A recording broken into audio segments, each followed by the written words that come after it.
Hi, this is John again. I'm just letting you guys know about my story and why I'm doing this. Part two. Um, real new a bit. Real new at this. Bear with me. I just got divorced 2012. Haven't really had a chance to be with my kids like I was supposed to, according to the decree. I've been hitting roadblocks left and right, left and right. I just want to make this video to make sure people that are out there don't go to the deep end. It's not a good place to go to. Uh, it's hard to get out of there. Been there, got out of it. That's why I'm doing the video so other people don't go that route. It's not the right way to go. But anyway, I'm supposed to get the kids on the odd years on Christmas, Thanksgiving, the major holidays and their breaks and all that.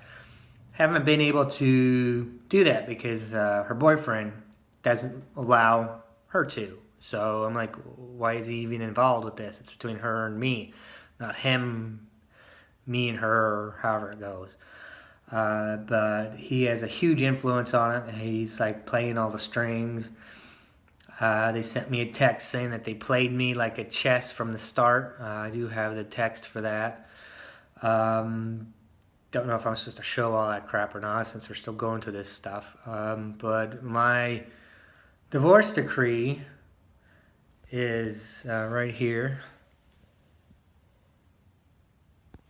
Don't know how well that went, but I get the odd years, and the wording on there says that the holiday schedule takes over priority over what was pre-written.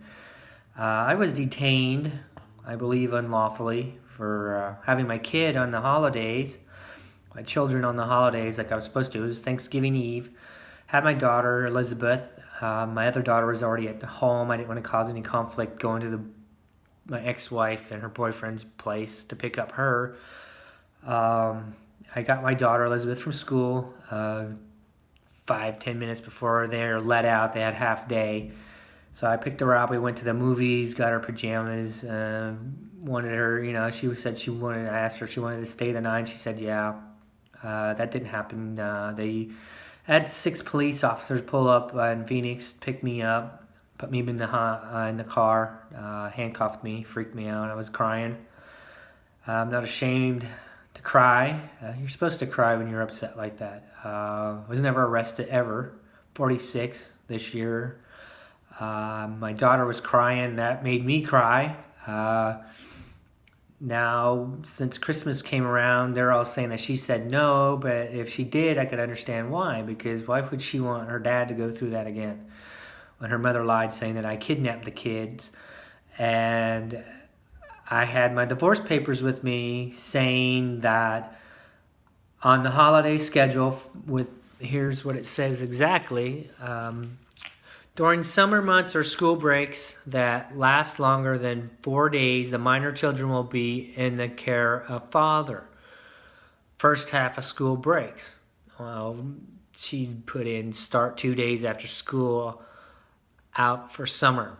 But this is the holiday schedule, and that's okay. That's summer break. That has nothing to do with Christmas. And then it says holiday schedule takes priority over the regular time sharing schedule as described above.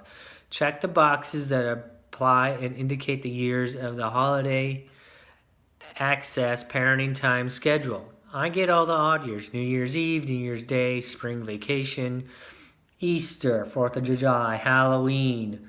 For some reason she didn't put Veterans Day. I don't get that. And then she didn't put, where did she not put? Oh, Valentine's Day. She didn't put Valentine's Day, I think. Or Veterans. No. Yeah, she didn't mark Valentine's Day, Veterans Day. Neither of us get them on that holiday. So, child's birthday, she never marked. I've been going through this crap for 6 months. I know other people have been going over this stuff for years. Still doesn't matter. It still hits you hard. You're trying to, and then she has father's birthday, mother's birthday. I've never had the kids on my birthday since she left in 2004, or 2011 is when she actually split. But the divorce is 2012. She didn't never let me have the kids on my birthday. Well, that was okay, 40, gonna be 46, so, hey, yeah, try not to count the numbers. But I just want this video to help other parents that are going through the same thing, men and women. You're not alone out there. I don't know if there's a lot of videos like this out there or not, but I feel compelled to do this because I hear all these stories about people going through divorce with or without kids, and then them committing suicide and overdosing on pills and things like that. It's very sad because they feel they have no place to go, or they drink themselves to death. Basically, they OD on alcohol and drugs and whatever, or go on a mountaintop and shoot themselves in the head. That's not right. I mean, if they feel alone and they feel all happy and all that, they're really not. They're hiding something. Unfortunately, kind of like Robin Williams. He was in depression too. It's not, it's everybody. I mean, if you're going through something like this, or you're going through depression and you're by yourself and you don't know where to go, and everybody thinks you're hunky-dory and you're really not deep down, no, that's sad. And I don't know how true that thing with Robin Williams is, but if he did do that, that's bad. He was a phenomenal actor, comedian as well. Felt very sad for that. Mork and Mindy, I grew up watching that, so I mean, it's sad to hear that happen, and that's why I'm making the video, so that other people don't go that route. I mean, a lot of people go that route because they don't feel there's a way out. They feel like they're in a deep rabbit hole and they can't dig themselves out of it. They don't have a light or someone down reaching out with a candle, like in a deep hole, and you get like a flashlight or something, and somebody's waving, it's like, hey man, look up here, or grab their hand and pull them up, knock on their door, swing by, say hi, and quit being so shy. That's why this divorce stuff has to be changed, because it's been like this for decades. Who knows how it actually got started? I mean, if you are a multi-millionaire, billionaire, you get divorced, if the person that you marry did not help you build the empire, I feel they shouldn't get half. They get enough to, if you want to buy them a house, get them some stuff to live on, teach them how to do a skill set, do something to earn their own money, and not, just automatically, oh, I demand this money that you didn't earn. That isn't right. That isn't how nature works. If you watch wildlife shows, it's like they're always hunting, the cat's always going after the freaking deer, the nature of it doesn't work that way. It's like, I'm entitled. No, entitled to what? Did you spend hours, blood and sweat, tears and days missing your kids growing up to build an empire while you're sitting at home blowing the money? No. But if you're out there taking care of the kids, helping building the business, fine. You should deserve a piece, half, if you built it to the scale it came to. But if you married into it and you expected things aren't going right and you're not willing to work at it, if you're both not willing to work at it, then, that sucks. But, I'm lost for words. I'm like, trying to figure out what to do with my situation. I'm trying to be the best father I can. I pay my child support, and I still don't get to see my kids because she listens to her ex-boyfriend. And it's very, very highly frustrating. And then everybody tells you need anger management, your head's messed up, da-da-da-da. On Christmas Day, I went to go get my kids. The place I was supposed to get them was closed that day, so I went to Chevron, had my divorce decree. The cop told me he didn't effing care about what was on the decree. Kind of blew my mind. It's like, okay, apparently this is a legal document, but you don't care what's on it because apparently there's no enforcement on it. If it isn't plainly written that, oh, you go to jail if you don't hand your kids over or whatever, or the parenting time, there's no real set hard consequences for not doing the actions that are on the paper. Maybe that's what needs to be changed on these decrees, is saying, and have it dialed in, okay, ABC, 1, 2, 3. ABC, the parent comes in, pays his dues, pays his child support. And I'm like, found out that they add 10% to back child support. I'm like, why do they add 10% to back child support when it's supposed to be for your children? It's not a student loan. It's not a car loan. It's not a house loan. That part I don't get. How did they get interest? I don't understand it. At that rate, you'll never be able to pay off the back child support. You'll be 95 still paying on it because you got that interest building over and over again. Okay, then what about the time that you miss as a parent that pays your child support and don't get your kids? Do you get interest on that? I mean, honestly.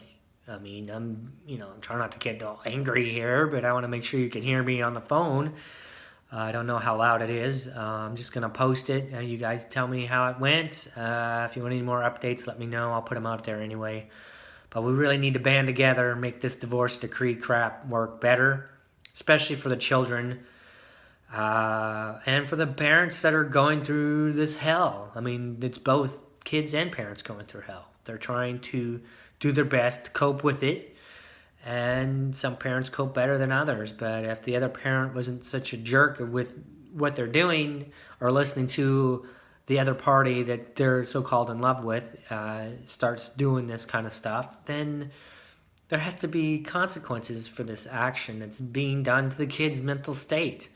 Who knows? This stuff lasts for kids 10, 15, 20, 30 years. I was researching TED Talks on child divorce and what effects it has on children. I mean, if you know your children and you know that they're going to just say something to make the other party happy, in my case, my ex-wife's boyfriend, to keep them off their ass, then they're going to say whatever he says to tell whoever, whatever. If he tells the kids certain things to tell the best interest attorney, they're going to say it. They're not going to go against it. They have to live with the guy.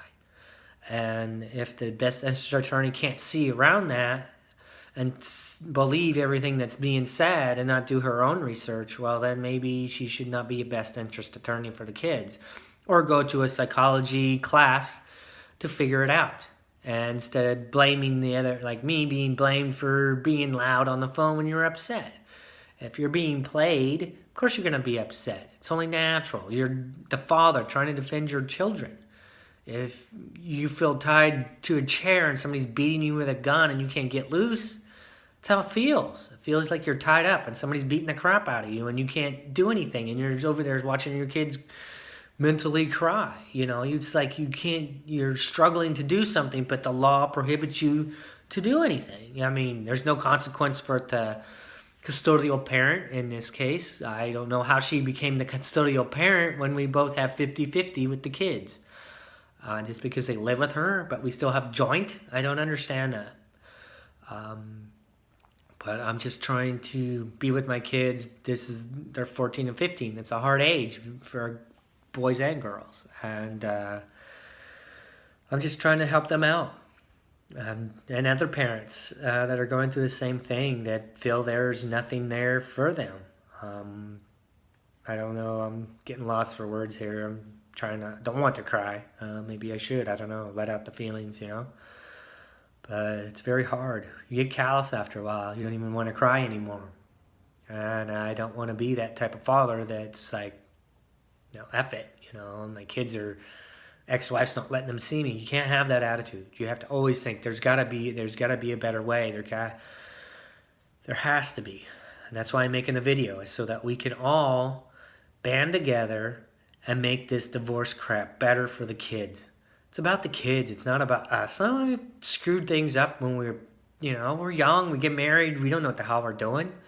We fight and bicker and da-da-da. But, there's no sense of beating up each other either. I grew up in a household like that. I was 5. My mom was married to an alcoholic. He shoved her head through the wall when I was 5 years old. And I still remember that like it was yesterday. And I'm going to be 46 in July, That stuff sticks with you. That's why I'm making this video, so my kids can have less stuff stick with them over the years, because they should not be in her household with this guy, because I don't know what he's saying to him. He threatens to kill me, told me to kill myself twice on a voicemail. I gave that to the judge to listen to, and text about them playing me like a game of chess from the start. And when I went to go see my kids on Christmas, the sheriff told me he didn't give a effing da-da-da about what's on my paperwork. He assumed that I was going to take my kids and he was going to have to hunt me down and all that. And we're told in parenting class,